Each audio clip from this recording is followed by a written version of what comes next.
Marius. Es war eine Freiheit hier, ab dessen war ich zurückgekommen in den Verreich von einer Hafen, und ich konnte das Wort verbringen, als wirklich ein Verreich, eine Freiheit. Von einer sich auf uns nicht wirklich voll zu tun, und er weiß nicht, als jedes Mal war er Feind, schwer sich so, aber das ist eine Freiheit. Ich dachte an eine Botschaft von, die haben den Thema in den Bulletin gesehen, wer ist Jesus today? Diese Frau muss ich mir selbst auch fragen. Wir sind jetzt eine dracke Zeit durchgegangen, wir den Weihnachten feiern, und da spielt sich so, das ist eine dracke Zeit. Viel geht an, Menschen ran, hier und da, und das große Freude, wie meiste Menschen, besonders für die Christen, die haben eine große Freude, auszureiten für Weihnachten. Und dann spielt es so, dann, nur Weihnachten, dann lässt es alle noch. Das ist nicht ganz so busy dann, nicht ganz so drack. Und dann die Freude vergeht dann ein bisschen, spielt sich so. Und ich glaube, das soll nicht so dort sein. So, da dachte ich, wer ist Jesus zu uns reich? Ist Jesus bloß das Kind, das geboren ist in Bethlehem? Und das ist alles? Und das ist wirklich nicht so schöne Freude, dass wir haben Jesus Christus kennengelernt, den war ich, dass er ist gekommen, er ist geboren in dieser Welt. Aber er ist gekommen von mir aus dort. Und ich glaube, der Friede soll wir nicht auflaschen durch das Jahr, das ewige Zeit von das Jahr. Wir sollen den Friede in uns holen, dass Jesus geboren ist. Als in Johannes 10, Vers 10, der letzte Part von der Vers, da sagt, dass ich sie gekommen, das Leben zu bringen und dass sie dort vollab haben sollen. So das Leben soll wir voll haben, nicht dass es nur halb voll ist oder ein klein bisschen Leben dabei ist in uns. Dass wir voll das Leben sollen haben und die friedlich soll in uns bleiben, durch das ganze Jahr. Und wir können in der Bibel lesen, verschiedene Majestät, was Jesus sein wird, wo er gekommen ist. Und wenn wir mal Majestät checken, was Jesus sein wird, wollen wir Dinge betrachten von der Schrift. In Matthäus 16, Vers 13, sagt, als Jesus in Caesarea Philippi angekommen war, frug er seine Jünger und sagte, wer seien die Menschen, dass ich sie, die Menschen sehen? Und sie sagten, einige seien, du bist Johannes der Täufer, andere seien, du bist Elia, und einige, du bist Jeremia oder ein von den Propheten. Also sie haben verschiedene Dinge, was sie leben, was sie hören, was Menschen sagen, wer das Jesus wir. Dann frug er, und er sagte an, und wer sei je, dass ich sie? Er fragte, was sei je zu den Menschen, wer ich sie? Simon Petrus antwortet, du bist der Christus, den lebenden Gott sehen. Dann sollen wir uns vielleicht selbst umfragen, wer sei wie zu den Menschen, wer das Jesus ist? Wer sei wie, wer er ist? Wer ist Jesus bei uns? Ist er der Christus, den lebenden Gott sehen? In Johannes 14, Vers 6, da lesen wir, Jesus sagt zu ihm, ich sehe die Wahrheit und das Leben. Das wer er ist. Sagt, keiner kommt nur vor der Büter durch mich. Du hast ein Weg, er muss zur Welt kommen und er muss uns den Weg reden.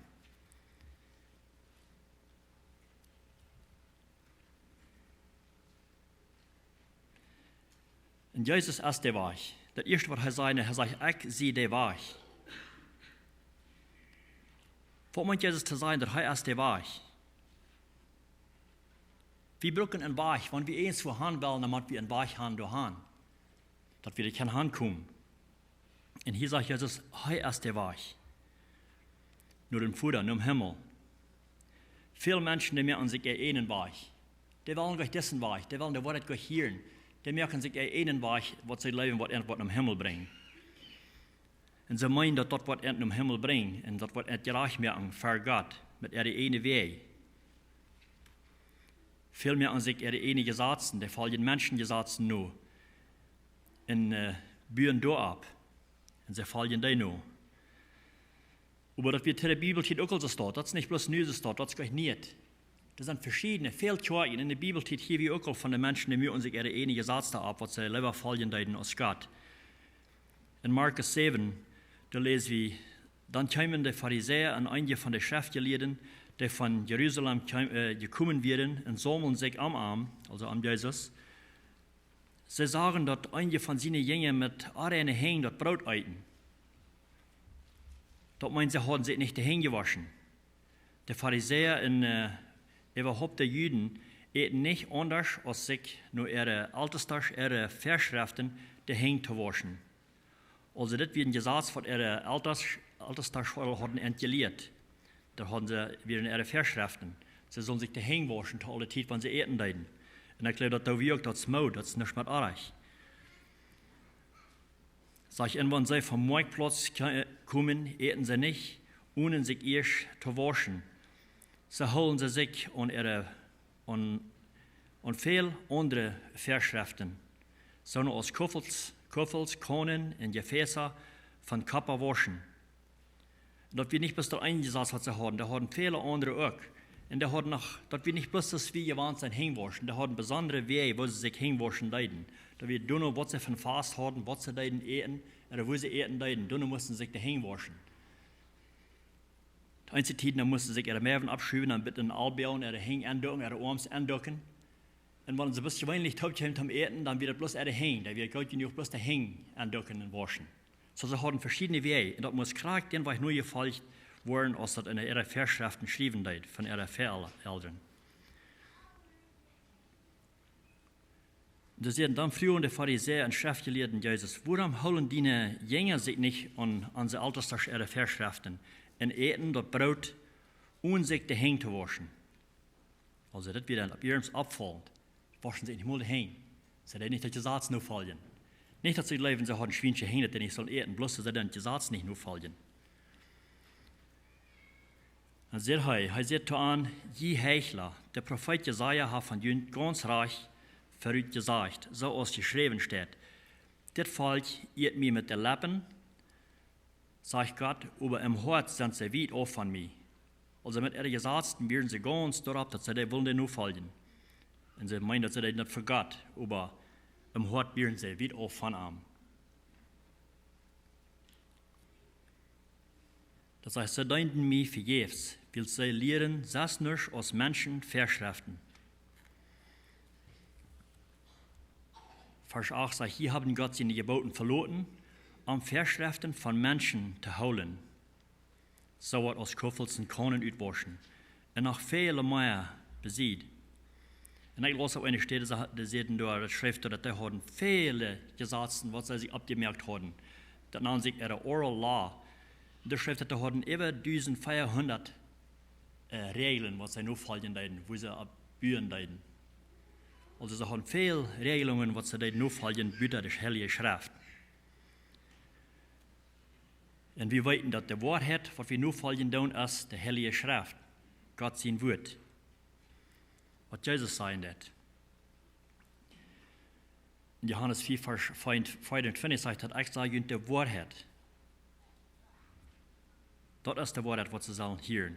Wer mein Wort hört und das geläuft, der mir geschickt hat das ewige Leben.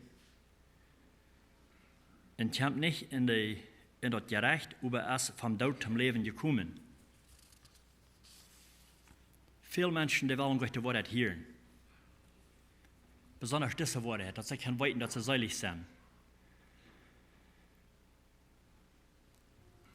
Viele Menschen, die zweifeln darauf. Sie sagen, wie kann das Gott weiten? In der Schrift sagt es ganz klar, dass er sagt, ich sage die Wahrheit. Hier steht Johannes 4, Vers 10 sagt, wer an Gott sein Sehen geläuft, weit bei sich im Hort, dass das so ist. Wer Gott nicht läuft, nennt Gott damit ein Lehrer. Weil es heute läuft, dort nicht, was Gott von seinen Sehen gesagt hat. Also wenn wir das nicht leben tun, wenn der Heilige Schrift sagt, dass wir das kann weiten in uns Hort, dass wir kann selig werden, dann nennen wir Gott ein Lehrer. Gott hat gesagt, dass er uns ewiges Leben gegeben hat. Und das Leben ist in sein Sehen.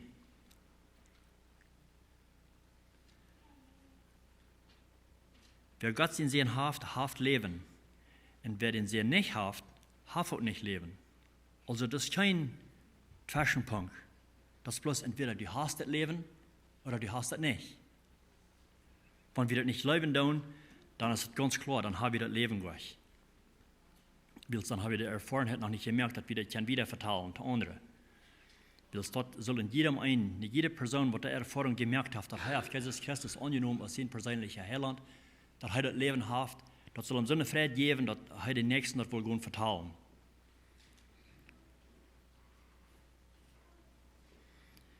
In der Schrift wird so klar, dass wir das weiten können.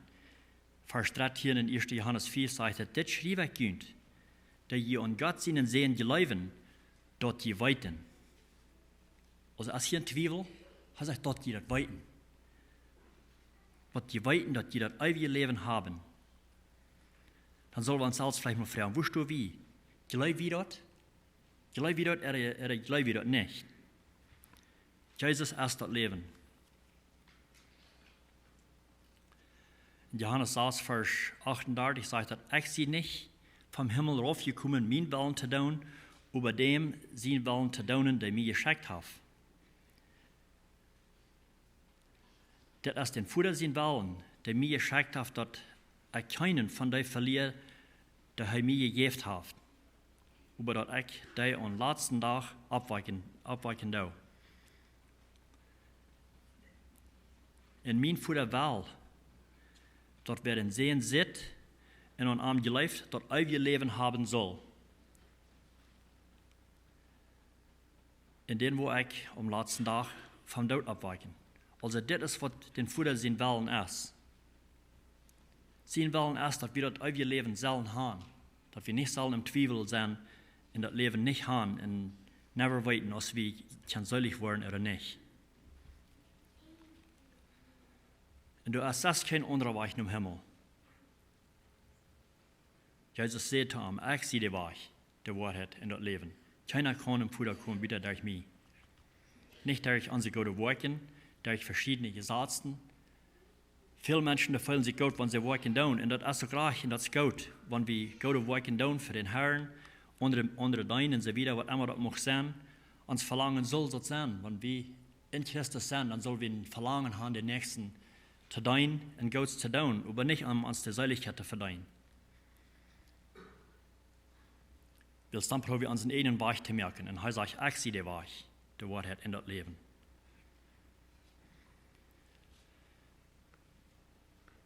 Und er ist uns Gott Hort. In Johannes 10, Vers 11 sagt er, ich sehe den Gott Hort. Der Gott Hort gibt sein Leben für den Schub. Also er ist gekommen, auch sein Leben zu geben. Für uns. Er nennt uns den Schub.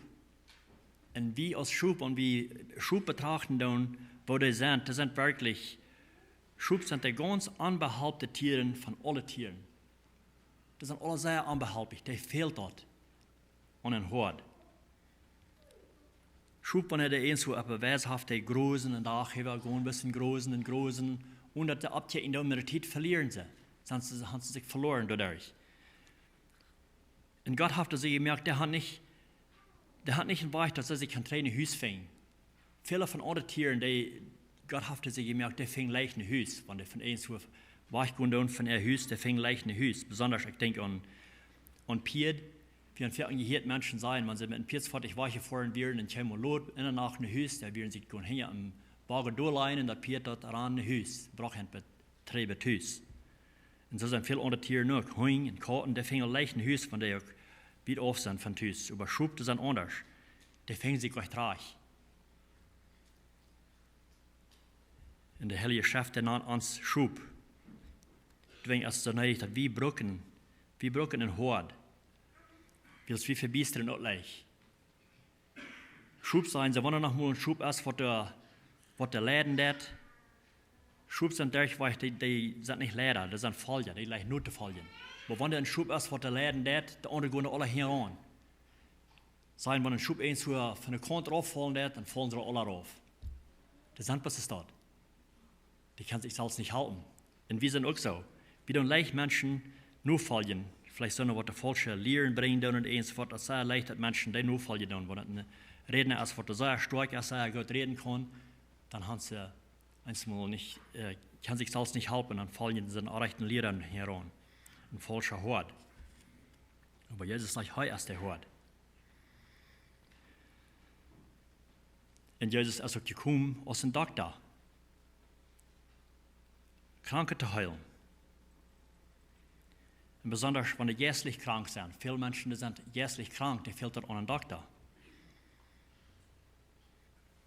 Matthäus 9, Vers 10, als Jesus in ein Haus das so kamen viele Tagsgelagte und Sünder und sahen sich bei Jesus und seine Jünger durch. Und als die Pharisäer dort sagen, sehen sie zu Jesus seine Jünger, warum hat den Meister mit den Tagsgelagten und Sünder taub? Das wird dann wirklich abfallen. Wo wird das, den Meister sich bei den Sünder durchsahen und mit ihnen taub eten? Dann sagt der erste Fall, was Jesus das hier sieht, die Gesunde brauchen den Doktor nicht. Den brauchen nur die Kranke. Also er ist gekommen für die Kranke. Der wird der Kurs sein, der brauchen nicht einen Doktor.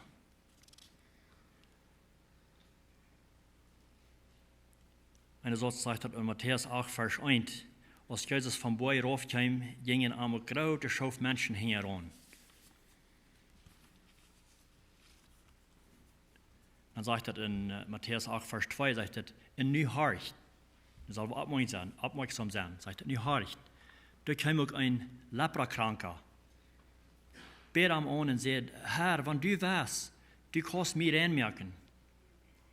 Also er sagt, wenn du weißt, du kannst mir reinmerken. Er will sich sicher dazu. Und Jesus streckt seine Hand aus und schiert am an und sagt, das ist, was ich will. Das sind wirklich schöne Worte, was wir da hören, nicht wahr? Und Jesus sagt, das ist, was ich will. Das ist, was er will für dich und für mich auch. Er will uns heilen von unserer Krankheit, was immer das mag sein. Dann sagt er, sieh rein. Und kurz besteht, wie er von seiner Leprakrankheit los. Das wird eine sehr wichtige Krankheit. Viele Menschen, die werden geheilt von der Krankheit, die müssen sterben davon. Und wenn es so eine Zeit gibt, von der wir geheilt werden, die müssen sich gehen bei der Priester geschlossen sein, dass die können frei sprechen und rein sprechen, dass sie können in der Versammlung taub sein mit ihren Menschen taub. Aber hier sieht Jesus, sie rein. Und er braucht sich nicht mal für den Priester gehen stellen.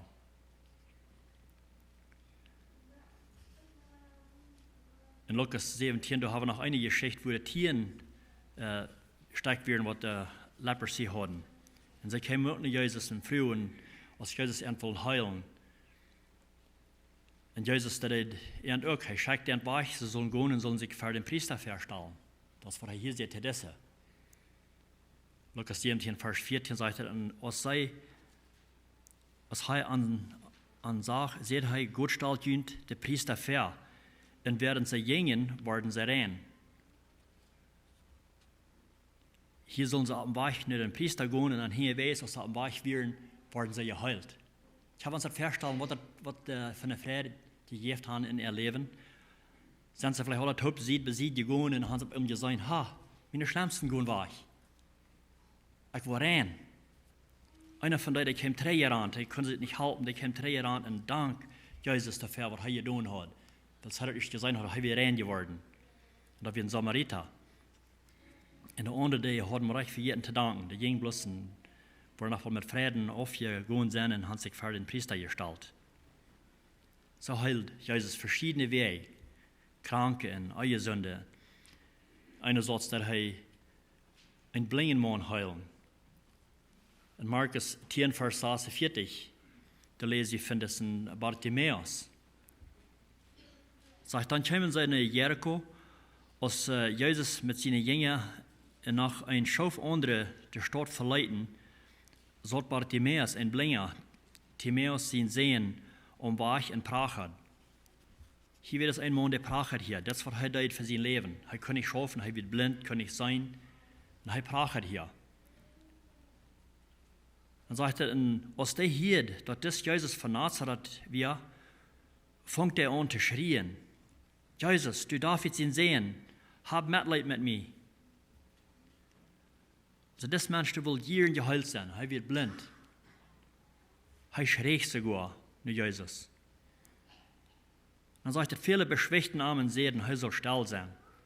Er aber fängt bloß so viel Dollar an zu schreien.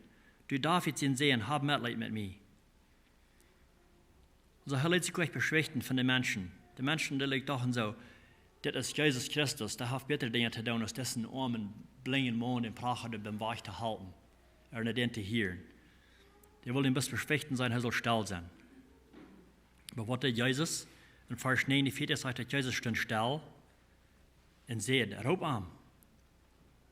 Roep aan. Dann sagen sie zu den blinden Mann, sie getrost, steh ab. Er lässt die ropen. Also nicht hier von Jesus selbst, hier haben sie eine andere Einstellung. Sie sagen, er soll getrost sein und steh ab.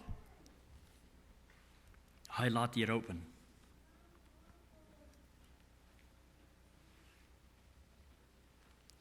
Hat Jesus die mal geropen? Hast du mal gehört, dass Jesus die geropen hat? Er roept uns auch von der und Tag nach. Er roept uns. Er will uns heilen von unseren geistlichen Krankheiten vielleicht und von verschiedenen anderen Dingen. Und was das bringt Bartimäus, sage ich in Vers 50, er schmeißt sein Kleid und sie sprung ab und kam zu Jesus. Merkt ihr mal ein bisschen ein Bild von diesem blinden Mann. Er schmeißt sein Kleid zu sie und sprung ab. Er steht nicht bloß ab, er sprung ab, der hüpft und freut sich. Und kam zu Jesus. Jesus vroeg hem wat hij voor hem doen zal. De blinde man zei, Meester, hij nam hem hier Meester al. Ik wil zijn kennen. Jesus zei zu hem, go, du bist durch dein Glauben geheilt. Hij zei bloß go. Hij bloß das nur staunen. Hij dacht nicht, ich will sehen und sein, was hij voor hem kan doen en zijn. Neem die Medizin an, dan komt het nächste week waar de eens wat de dokter schien nog mal doen. Hij zei bloß voets, go, du bist durch den Glauben geheilt. Klar door kann hij sein. Und folgt Jesus nu. Das ist uns Jesus, der geboren wird für uns.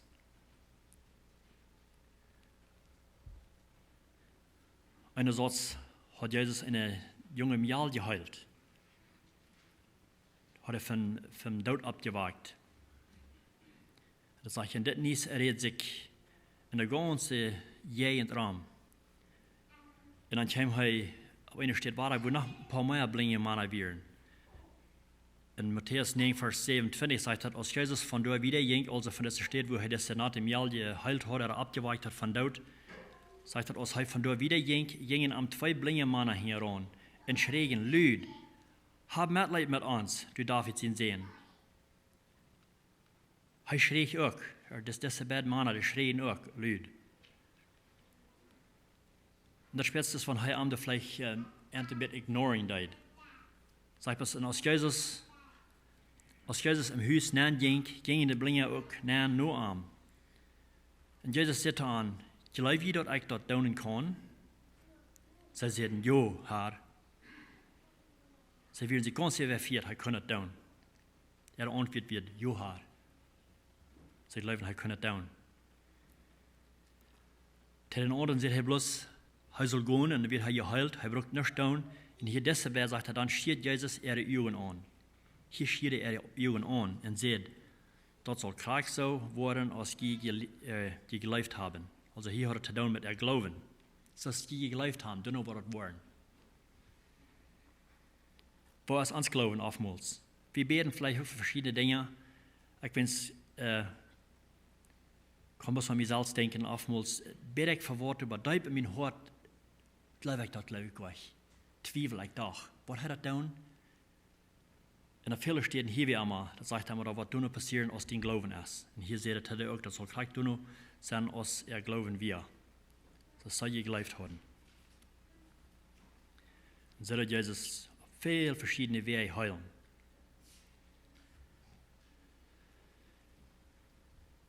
Und bei einer anderen steht, wie noch ein blinder Mann. Das blinde Mann, der wird blind geboren. Er wird blind geboren und seine jungen Frauen haben, sehen sie, Jesus, wer hat gesündigt? Hat das Mann gesündigt oder seine Eltern? Wo würde er gesündigt haben, wenn er sie geboren wird? Aber sie Frauen haben. Das ist die Geschichte in Johannes 9. Und Jesus sagte ihnen, das ist nicht, dass er gesündigt hat, oder dass die Eltern gesündigt haben. Das ist, dass er sich will stark bewiesen, dass seine Herrlichkeit soll bewiesen werden hier mit dessen Heilen.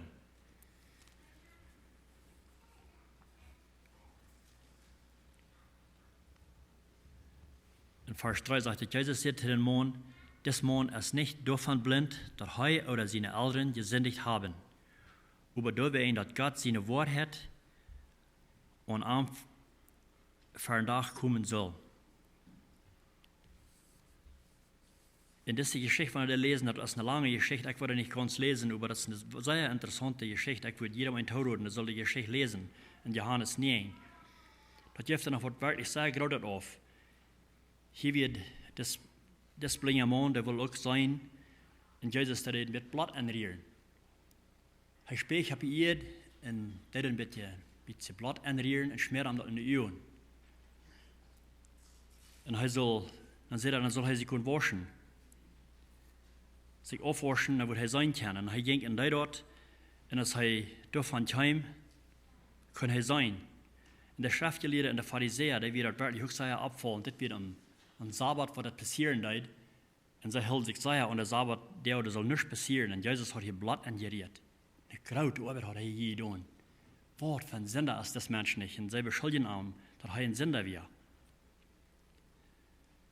En wir sollen das sagen, dass das Mensch gehen deed en vroeg einer den anderen. Ist das nicht gleich die Prache, was da am Weich satten deed, was da Prachen deed wie blind? Eins meinen, das wird vielleicht deed, und der andere sagt, no, das liegt bloß stehen. Aber er sagt, ich sehe dich. Jesus hat mich sein gemerkt, ich sehe gleich dich. Und dann ist der Schriftgelehrte und Pharisäer dort hier, dann leiten sie am Verehren kommen, früh sie arm, was da passiert wird, was da gleich passiert wird, dass er mit sein gekommen wird. Er sagt, gleich so, der hat wird Blatt angerührt und schmiert mir in die Ohren. Er sagt, ich soll gehen, mich waschen und dann kann ich sein. Und die werden sehr verstanden wegen. Sie führen sogar auch seine Eltern, die kriegen die verab, die führen die auch, was ist passiert mit ihnen sehen. Wo ist er zum Sein gekommen? Und die hatten gesagt, so haben wir sie einig geworden, wenn eins wäre, würde Jesus Christus annehmen, und am nur fallen, der würde vielleicht sozusagen einen Ausschluss kriegen. Dem würden sie ihre Juden Schulen rückstellen. Und diese Eltern, die hatten Angst dafür. Als sie gefragt wurden, was mit ihnen Jungen passiert, wo ist er zum Sein gekommen? Hatten sie Angst, dass sie in ihre Juden Schulen rückgestellt wurden, und sehen sie bloß in der Stelle zu sein, denn das Jesus hat ansehen geheilt. Sehen sie, fragt an. Heißt gerade genug, haben sich selbst beantworten. Gut, fragt an. Und er sagt, bis gleich so war er. Er sagt, Jesus hat ihm die Jungen gemerkt. Er hat keine Angst, das sein, dass wir Jesus für das getan hat. Und er sagt, dass der Name am Sünder. In Johannes 9, Vers 25 sagt er, er sagt, ob er ein Sünder ist oder nicht, weiß ich nicht. Aber eins weiß ich.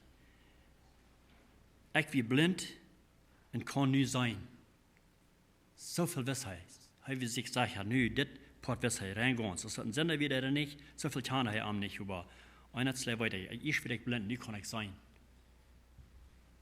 Haben wir so ein Testimony? Kann ich sagen, ich bin blind, ich kann nicht sein, was ich soll tun, aber nie kann ich sein? Das wir wären eine Zeit auch blind. Da wäre eine Zeit, wo wir auch blind wären, wie kann ich sein? Und wir mussten haben, dass Jesus uns soll sein merken. 2. Korinther 3, Vers 14 sagt, dass über er seinen ist verdunkelt worden, aber von der hängt dieser Tag über ihre Augen.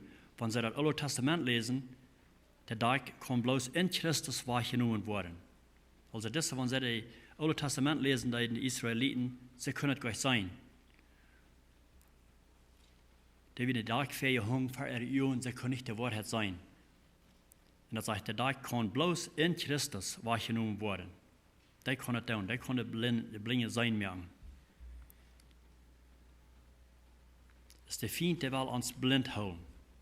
Er will haben, wir sollen da bleiben, wo wir sind, dass wir nicht sollen zu sein kriegen, was die Schrift von uns sagen, dass das Jesus Christus uns kann im Sein merken und uns seilig merken. Besonders wenn er kämpft von dem Evangelium.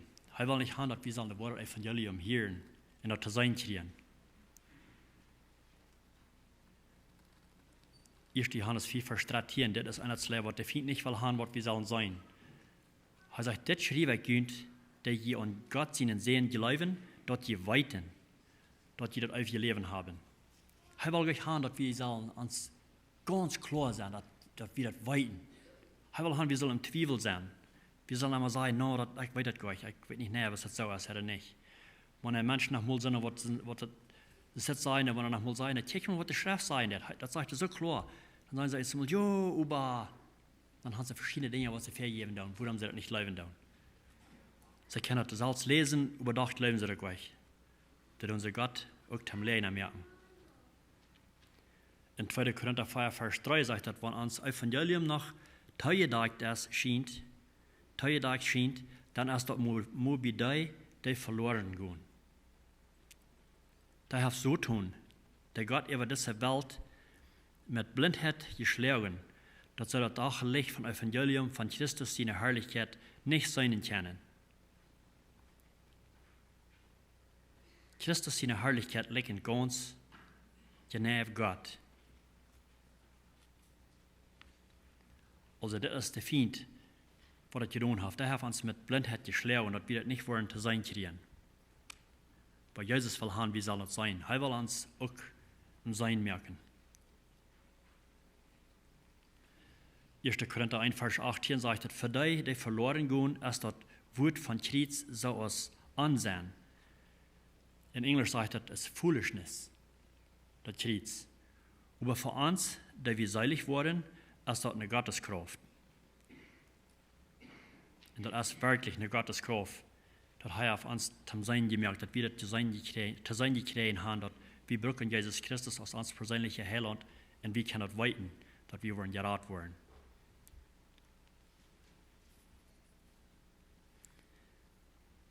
Und Jesus Christus denkt hier, bei einer steht oder andere steht in Johannes ein Beispiel, wo wir kann sein, wo er Menschen geheilt haben, wo er erst gekommen Menschen heilen und das Leben zu geben. Nach der Gotteslatz wird er gekreuzigt. Als sein Leben ist durch wird hier, er wird gekreuzigt und starb, aber er stand wieder ab. Er stand wieder ab. Dann sagt er, er bleibt noch 40 Tage hier bei ihr. Apostelgeschichte 1, Vers 3 sagt er, aus seinen Lieden ewig werden, stahl er sich dieser Mann vor, dass er ohne Zweifel war lebt. Also hier soll kein Zweifel sein, dass er nicht wieder abgestorben vom Tod. Er leitet sich 40 Tage von an seinen in Rede an von Dingen, die zum Gottesreich gehören.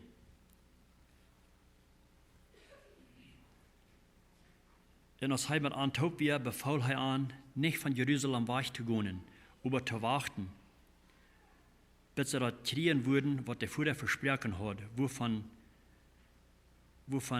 sehr je mir haben reden gehört. Also er hat endlich all gesagt, einen Versprechen gegeben. Johannes 14, Vers 16 sagt, und ich war den Vater Frauen, und der wird ihnen einen anderen Tröster geben, der ewig begünnt bleiben wird. Dort ist der Jesus, der Wahrheit ist, den die Welt nicht kriegen kann, weil es den nicht sieht und auch nicht kennt. Je aber kennen den, weil es der von indient, der wohnt indient und wird mitdient sein. Johannes 14, 18 sagt, ich will jünd nicht aus Wesen Kinder loten, ich will Tränen jünd kommen. Also er wird der Tränen kommen. Aber der Tröster, der Heilige Jesus, den der Vater in meinen Namen schicken wird, der wird jünd alles lehren und jünd und all dort denken helfen, was ich zu jünd gesagt habe.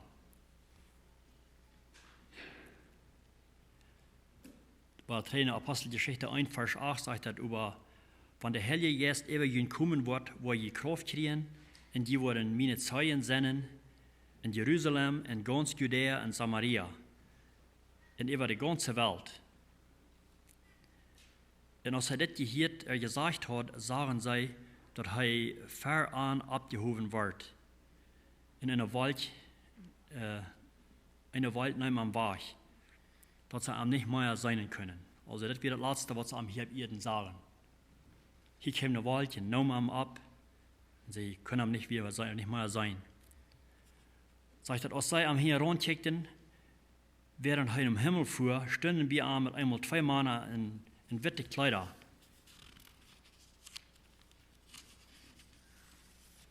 Dat er ansehen, die Männer von Galiläa, warum steh je hier in Kicken, nur im Himmel, des Jesus, der von jün im Himmel angenommen wird, wird Kraft so kommen, als die Armen haben seinen im Himmel fahren.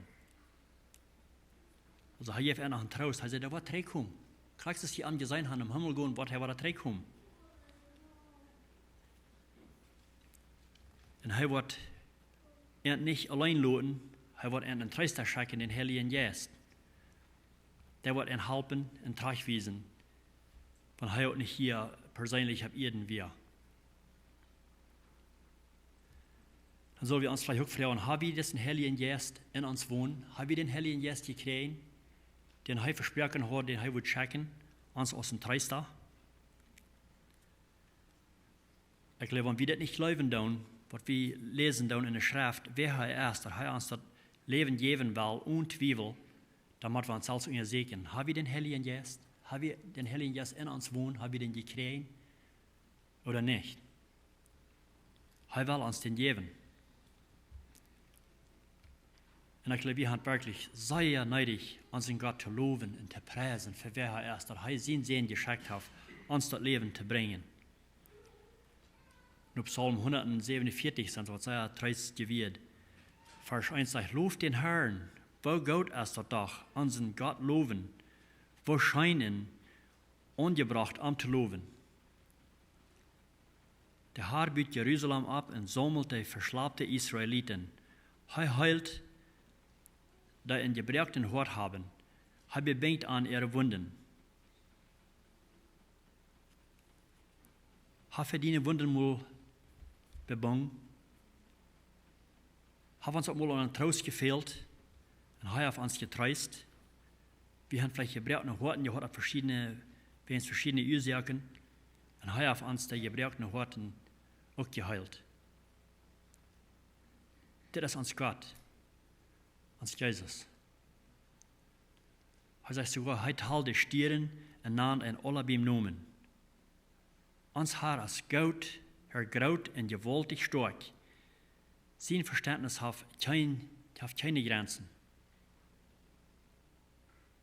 Der Herr hebt die Ungedreckte ab und überbringt die Gottlose in den Grund.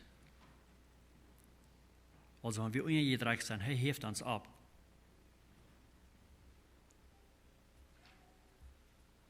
Ich will uns noch einmal zum Schluss fragen, wer ist das Jesus zu dir? Wer ist er zu dir? Von anderen Menschen uns fragen, wer das Jesus ist, was sei wir zu dir? Wer ist er?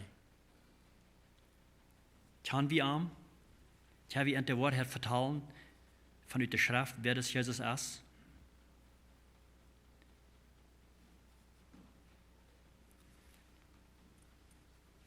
Als er uns Christus, als er uns Herr, hat er uns erlöst von unseren Sünden, von unserem Sündenleben. Zu mir sehen wir, wenn du nicht weißt, was du vertellen, was von was du reden ist, dann vertell bis von Jesus Christus, was er getan hat. Dann hast du viel zu vertellen, viel zu sein. Dann habe ich sehr gute Menschen mitzuteilen. Und wir weten, die Schrift sagt, wer Gott ist. Gott ist allmächtig. Er kann alles tun. Lukas 1, Vers 37 sagt, Gott ist kein Ding unmöglich. Und er ist allsehend. Hebräer 4, Vers 13 sagt, du hast nichts, was Gott nicht sieht, alles liegt ganz frei und aufgedeckt für seine Augen. Und wie man uns verantworten. Also wir wollen einfach mal eine Verantwortung geben, für woran wir gelebt haben, was wir gelebt haben, was wir nicht haben, an Jesus Christus gelebt. Wer er ist, den sehen, was er geschickt hat für uns. Also wenn wir uns selbst mal fragen, wer ist Jesus zu uns? Wer ist er zu dir? Ist er den Erlöser? Hast du ein Testimony, das du kannst mitteilen, sei, dass er auf dich erlöst, von wo die wirst, von den oude leven, en heeft die een nieuw leven gegeven. Dat oude is vergaan en alles is nieuw geworden, sagt die Schrift. Wir haben nach dem Schlusstag beten. Als großer himmlischer Vater, wir kommen fertig zum Schluss, Herr, und wir danken dir, Herr, für wer du bist. Wir danken dir, Gott, dass du hast den Sohn Jesus Christus geschickt hier auf Erden, für uns zu leben, aus dem Beispiel, dass wir von ihm lernen, was du weißt von uns, was wir wollen haben, du was haben, wir sollen tun, Herr. Ich bete, Herr, wenn wir in unsere Tiden kommen, wo wir zweifeln tun, wer du bist, dass du uns die Augen aufmerken und aufholen. Dass wir andere Menschen mitteilen, wer du bist, dass du gekommen bist, Menschen zu sein, zu merken, von ihrer Blindheit. Gott, ich danke dir, Herr, dass wir können lesen, so viel Stellen, wo wir können lesen, wo die Menschen geheilt hast, von ihren anderen Krankheiten, was immer das da mag sein. Und so was du von der und da heute Nacht, du wirst uns heilen, du wirst uns zum Sein merken, du wirst unsere Augen aufmerken. Wir danken dir dafür, Herr. Gott, ich bete, dass du uns die Klar offenbaren. Gott, ich bete auch, dass wir unsere Freudigkeit haben, durch das Jahr, nicht bis zu Weihnachten, wenn wir taub kommen, wenn wir den sehen, seine Geburt celebraten, aber dass wir jeden Tag im Jahr, durch das Jahr, die celebraten, wer du bist, dass du mit uns bist und bei uns bist, alle Zeit. Du hast gesagt, dass du uns keinmal verloren. Und was immer wir von einer Umstand kommen ans Leben, du bist immer bei uns. Wir können die gehen und uns trösten, Herr. Wir können uns dort verloren, dass du wirst uns trösten, uns helfen, wo immer wir sind in uns Leben, Herr. Ich will, dass wir das nicht möchten für jeden, dass unsere Freudigkeit muss voll sein, zu allen Tiden, dass du gesagt hast, du hast den Willen erst, dass wir möchten Freudigkeit haben, dass der muss voll sein in uns. Dankeschön, Herr, für was du getan hast und was du wirst tun in uns Leben. In den Namen beten wir mit Danksagung. Amen.